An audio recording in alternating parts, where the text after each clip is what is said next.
May mga batang 90s ba dito? Kamusta kayo? Kamusta tayo? Maraming nagsasabi na tayong may pinakamasayang kabataan. Tayo yung mga kabataan noon na napakababaw lang ng kaligayahan.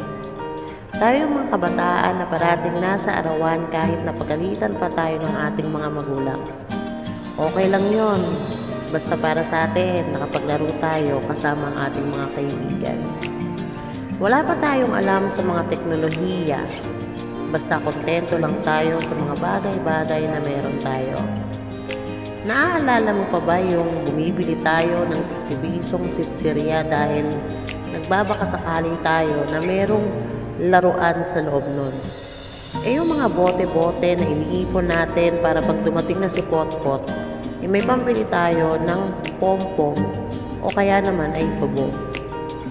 Kontento na tayo sa mga larong kalye tulad ng tagu-taguan, tumbang preso, patintero at kung ano-ano pa.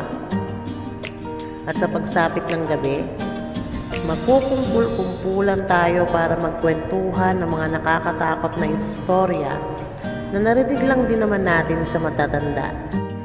Tayo na ata yung huling batch ng mga batang nakaranas ng simpleng pamumuhay. Tayo yung mga batang masayang-masaya na sa mga simpleng bagay na pwedeng paglaruan. Kasi tayo yung mga batang mababaw lang ang kaligayahan. Pero ngayon, ibang-iba na ang mga kabataan ngayon. Feeling nila, mas magaling pa sila sa mga magulang nila. Yung mga bata ngayon, nagre-rebelde na kaagad kapag hindi na pagbigyan yung mga simpleng gusto nila. Kaya naman minsan, ang sarap din balikan yung mga panahong andun pa tayo sa simpleng pamumuhay.